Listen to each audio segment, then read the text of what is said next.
بابر اس وقت تک ہندوستان پر 4 حملے کر کے اپنی حکومت کے لیے زمین تیار کر چکا تھا، جس وقت اس کو حاکم پنجاب دولت خان اور ابراہیم لودھی کے بھائی علاؤ الدین اور چتوڑ کے راجہ رانا سانگا کی جانب سے ہندوستان آنے کا بلاوا ملا۔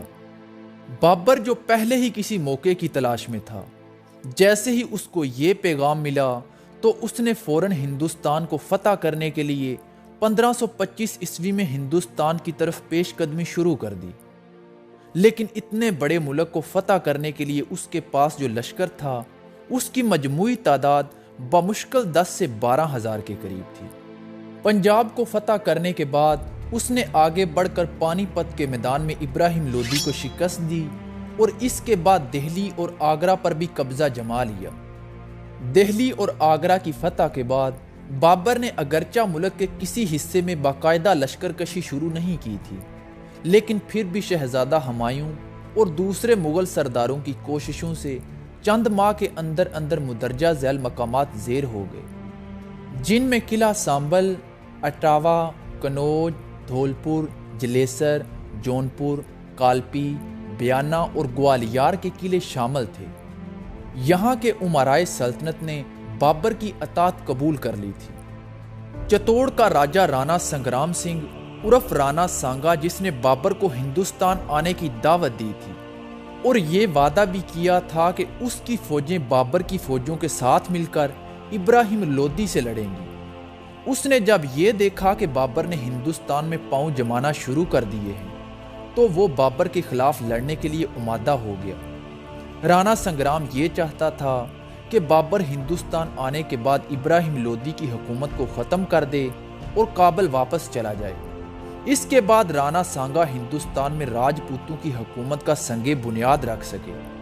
لیکن جب رانا سنگرام نے دیکھا کہ مغلوں کا وجود راجپوتوں کے لیے پٹھانوں سے بھی زیادہ خطرناک ثابت ہو سکتا ہے، تو اس نے مغلوں کو ہندوستان سے نکالنے کے لیے زبردست فوجی تیاریاں شروع کر دیں، اور معاملہ یہاں تک بڑھ گیا کہ اس نے تمام راجپوت حکمرانوں سے استدعا کی کہ وہ ہندوستان سے مغلوں کو نکالنے کے لیے اس کی مدد کریں۔ چنانچہ تمام راجپوت رانا سانگا کے جھنڈے کے نیچے جمع ہونا شروع ہو گئے۔ راجپوتوں کے علاوہ سکندر لودھی کا بیٹا محمود لودھی بھی ان کے ساتھ آ ملا۔ اس کے علاوہ وہ لودھی سردار جو بابر سے شکست کھا چکے تھے، اس مارکے میں رانا سانگا کے ساتھ شامل ہو گئے۔ رانا سانگا کی فوجی تیاریوں کا اندازہ اس بات سے لگایا جا سکتا ہے کہ جب وہ سیکری کے قریب سے گزرا تو اس کا لشکر کسی طرح بھی ابراہیم لودھی کے اس لشکر سے کم نہ تھا جس سے بابر کو پانی پت میں مقابلہ کرنا پڑا تھا۔ رانا سانگا کی فوج کی کثرت نے بابر کے سپاہیوں کو ڈرا کر رکھ دیا۔ بابر نے ان حالات کو دیکھتے ہوئے اس جنگ کو مذہبی رنگ دیا اور ایک زبردست تقریر کی اور آئندہ شراب پینے سے بھی توبہ کر لی، جس سے اس کے سپاہیوں کے حوصلے بڑھ گئے اور وہ جنگ کے لیے تیار ہو گئے۔ بابر یہ جانتا تھا کہ اگر اس نے کھلے میدان میں راجپوتوں سے لڑنے کی کوشش کی تو وہ اس کو سیلاب کی طرح بہا کر لے جائیں گے۔ اس لیے اس نے ایک قلعہ بند چھاونی بنانے کے لیے دفاعی حکمت عملی کی منصوبہ بندی کی، جہاں وہ اپنے دشمن کو کمزور کر کے اپنی توپوں کا استعمال کر سکتا تھا۔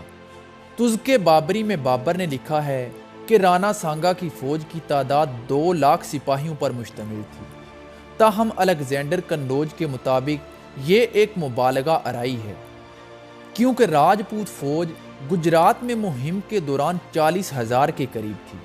لیکن اس بات پر تمام مورخین متفق ہیں کہ رانا سانگا کی فوج کی تعداد بابر کی فوج سے بہت زیادہ تھی۔ 16 مارچ 1527 عیسوی کو دونوں فوجیں خانوا کے میدان میں ایک دوسرے کے آمنے سامنے ہوئیں۔ رانا سانگا نے اپنے روایتی انداز میں مغلوں پر سامنے سے حملہ کیا۔ مغلوں نے توپوں کے ساتھ اس کی بڑی فوج کو مار گرایا۔ توپوں کے شور نے راجپوتوں کے گھوڑوں اور ہاتھیوں میں بھی مزید خوف پیدا کر دیا، جس کی وجہ سے ہاتھیوں نے اپنے ہی آدمیوں کو کچلنا شروع کر دیا۔ جب رانا سانگا نے دیکھا کہ مغلوں کے کلب پر حملہ کرنا ناممکن ہے تو اس نے دائیں اور بائیں پہنوں کو آگے بڑھنے کا حکم دیا۔ لیکن وہاں پر بھی مغلوں کی توپوں نے راجپوتوں کو آگے بڑھنے سے روکے رکھا۔ اسی طرح 3 گھنٹے تک لگاتار مقابلہ جاری رہا۔ راجپوت بڑی بہادری کے ساتھ لڑ رہے تھے اور وہ آگے بڑھنے کی ہر ممکن کوشش کر رہے تھے، لیکن مغلوں کی توپوں کا ان کے پاس کوئی جواب نہیں تھا۔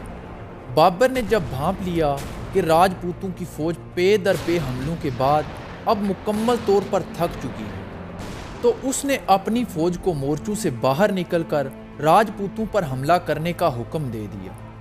اسی دوران رانا سانگا کے اتحادیوں کی فوج کا ایک حصہ رانا سانگا کو چھوڑ کر بابر کی فوج سے جا ملا۔ اس کے بعد جب رانا سانگا زخمی ہو کر بے ہوش ہو گیا تو راجپوتوں کے قلب میں افراتفری پھیل گئی۔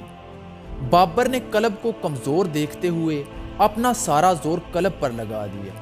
مغلوں کے اس زوردار حملے نے راجپوتوں کو پیچھے ہٹنے پر مجبور کر دیا، جس کے نتیجے میں بہت سارے راجپوت مارے گئے۔ اس کی سب سے بڑی وجہ ان کے مرکز کا کمزور ہونا تھا، کیونکہ اس حملے میں ان کے بہت سارے سردار مارے گئے تھے اور رانا سانگا پہلے سے ہی بے ہوش پڑا تھا۔ راجپوتوں نے مغلوں کے دائیں اور بائیں بازو پر حملہ کر کے مغلوں کو پیچھے دھکیلنے کی کوشش کی، لیکن وہ ناکام رہے۔ اس جنگ میں بہت سارے راجپوت اور ان کے سپاہی مارے گئے اور یہ جنگ مغلوں کی فتح اور راجپوتوں کی شکست کے ساتھ ختم ہو گئی۔ راجپوتوں اور ان کے اتحادیوں کی لاشیں بیانہ، الوار اور میوات تک پھیلی ہوئی تھیں۔ اپنی فتح کے بعد بابر نے دشمن کی کھوپڑیوں کے مینار کھڑے کر دیے۔ کھوپڑیوں کے مینار کی تعمیر کا مقصد ایک عظیم فتح کا ریکارڈ نہیں تھا، بلکہ مخالفین کو دہشت زدہ کرنا تھا۔ اس سے قبل بھی یہ حربہ بابر نے باجوڑ کے افغانوں کے خلاف استعمال کیا تھا۔ خانوا کی جنگ نے یہ ظاہر کر دیا کہ راجپوتوں کی بہادری بابر کی اعلیٰ جرنل شپ اور تنظیمی مہارتوں کا مقابلہ کرنے کے لیے کافی نہ تھی۔